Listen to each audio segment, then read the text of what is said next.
O plano de carreira contribui para o desenvolvimento pessoal e profissional do servidor. Mas no setor público, existem algumas normas que estabelecem condições para o ingresso e ascensão na carreira. Os planos de carreiras implantados aqui no estado de Minas Gerais valorizam, basicamente, o desempenho do servidor, o tempo de serviço e a escolaridade. Então, os mecanismos para ascensão na carreira são dois, que são as progressões e as promoções. Hoje, as estruturas das carreiras elas são compostas por níveis e graus.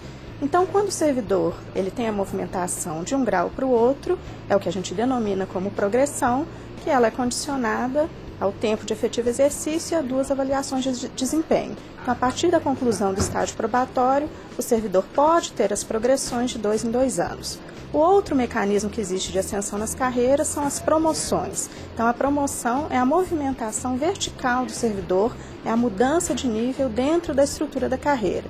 Essas promoções ocorrem de 5 em 5 anos, desde que o servidor tenha avaliações de desempenho satisfatórias nesse período e, dependendo da estrutura da carreira, ele pode ter que comprovar também a elevação da escolaridade. Planos de carreira. É sobre isso que a gente fala agora.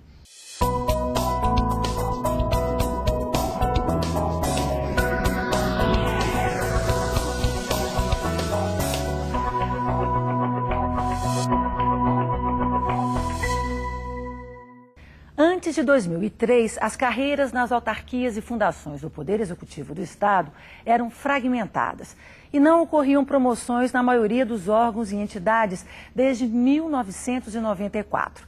Mas isso tudo mudou com o Decreto Estadual 43.576 de 2003.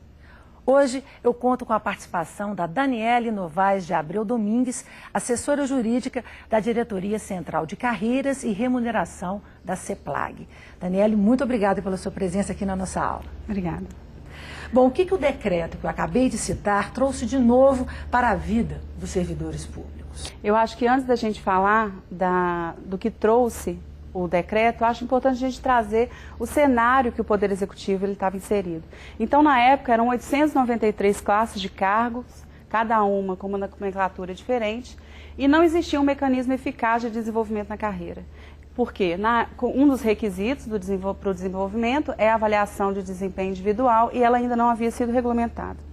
Então, a partir daí, veio através da gestão, do choque de gestão, através da emenda constitucional 57 de 2003, e depois disso a publicação do decreto que trouxe aí as diretrizes de implementação e regulamentação dos planos de carreira.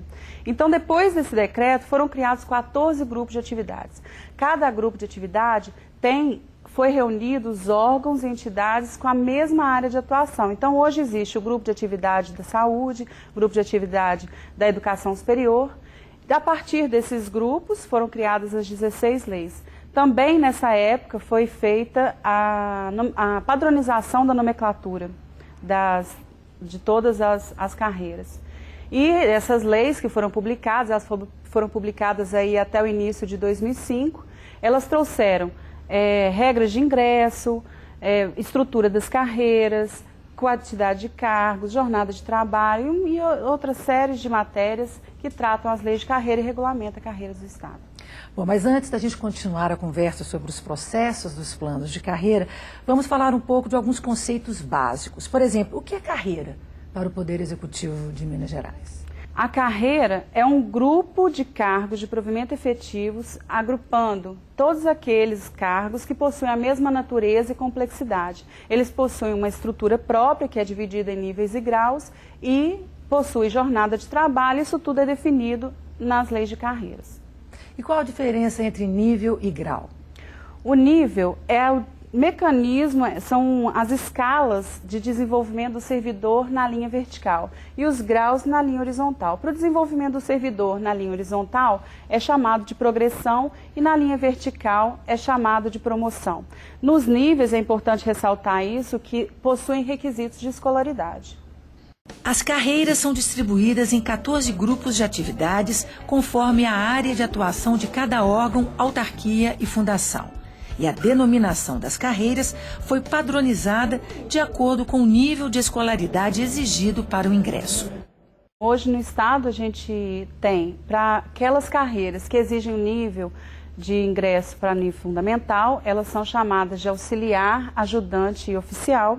Para as carreiras que exigem para o ingresso nível médio, são chamadas de assistentes, agentes e técnico.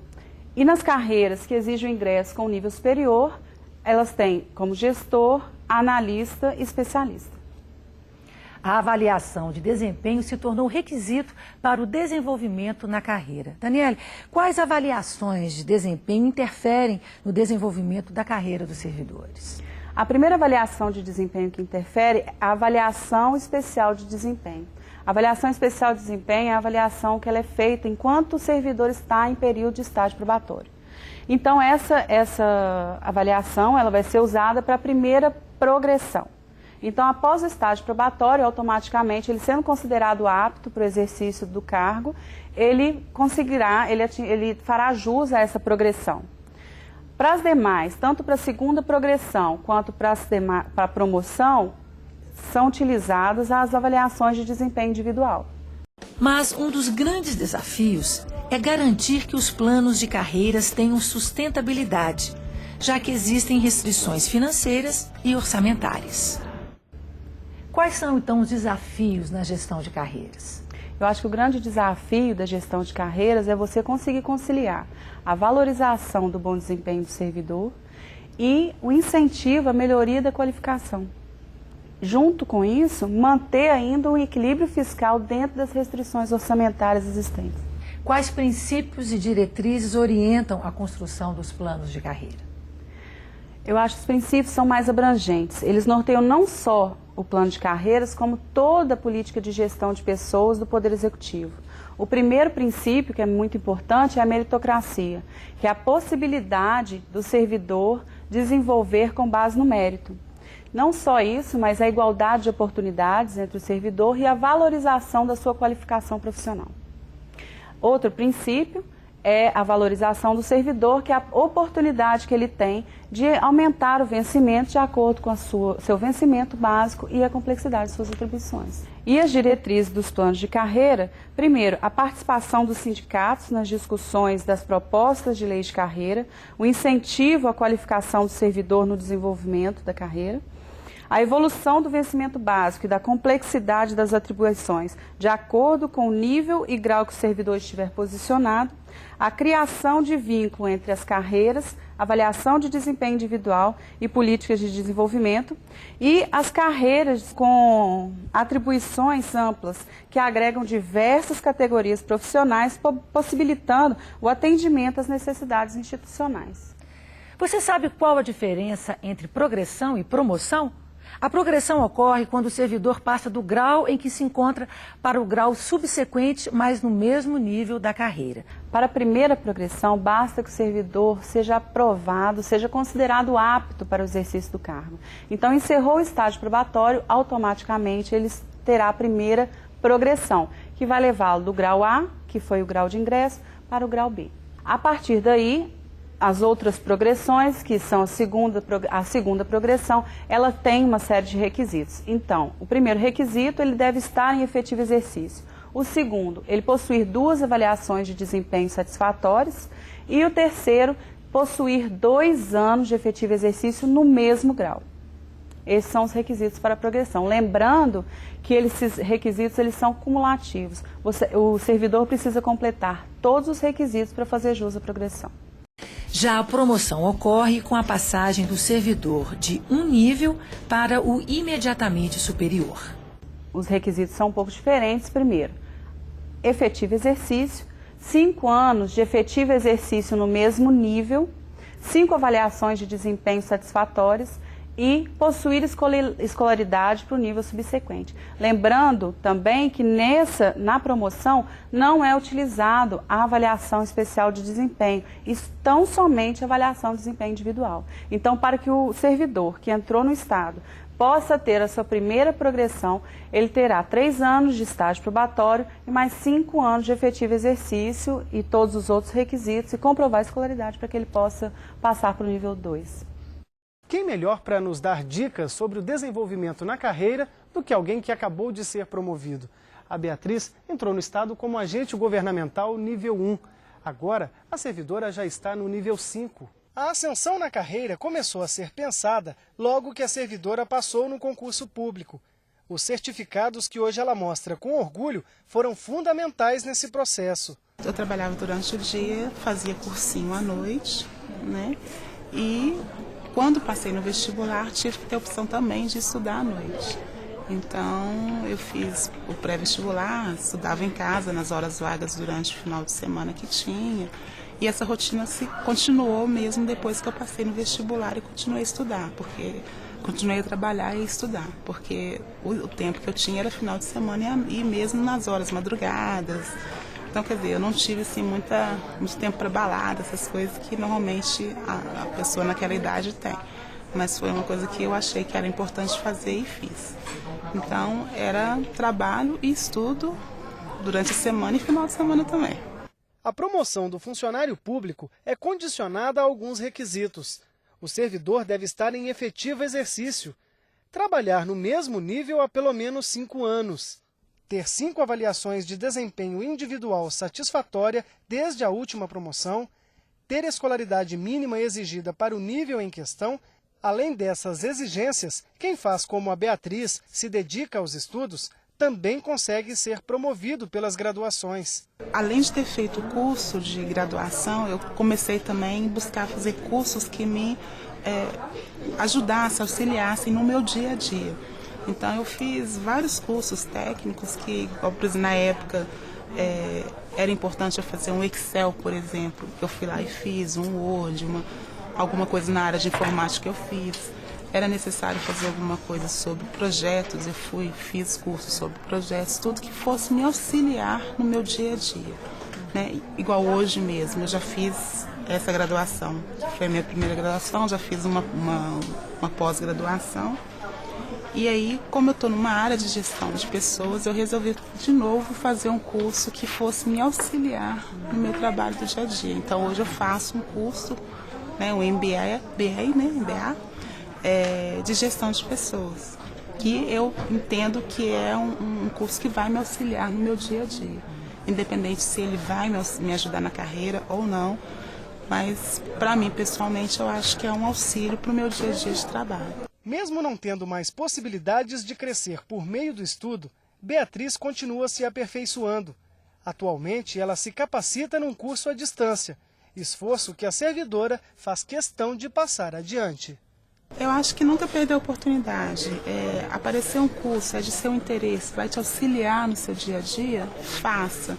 Independente que ele te auxilie no dia a dia do seu trabalho, mas te auxilie enquanto pessoa, também eu acho que é interessante fazer. Porque você não sabe, hoje, de repente, você está fazendo um curso que não tem nada muito a ver com o que você está trabalhando, mas futuramente ele pode vir a ter. Mas especificamente, nunca deixar de estudar. Eu acho que eu brinco muito que cabeça vazia é oficina do diabo, né? Então, enquanto você puder estudar, puder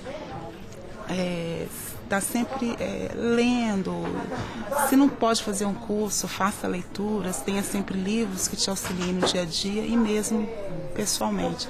E digo que dá resultado, né? É uma consequência. Normalmente, independente de você estudar, você já vai tê-la. Mas se você tiver um estudo, tiver uma graduação, no meu caso, por exemplo, que tem um cargo de 2º grau, tiver uma graduação, ele vai me auxiliar a crescer na carreira, né? Se eu fizer um curso de pós-graduação, ele vai me auxiliar. Então, se eu for de um cargo de 3º grau, por exemplo, ele também vai me auxiliar com mestrado, com doutorado. E estudo nunca é demais, né? Eu acho que ele está sempre te acrescentando alguma coisa, te dando uma vivência nova. E te abre cabeça e te abre portas também. A jornada de trabalho é a carga horária semanal de trabalho prevista em lei e que deve ser cumprida obrigatoriamente pelos servidores públicos civis.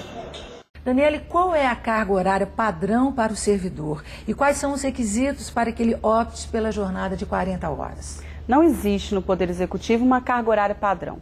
Para cada carreira é fixada uma carga horária.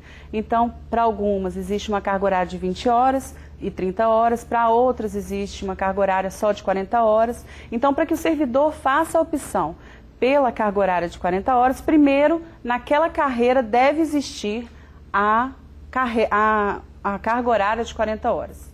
Então, existindo a carga horária, ele vai fazer o pedido, esse pedido vai ser encaminhado para a Câmara de Coordenação Geral, Planejamento, Gestão e Finanças, que vão avaliar o tempo de serviço, o impacto financeiro e a necessidade e interesse da administração pública.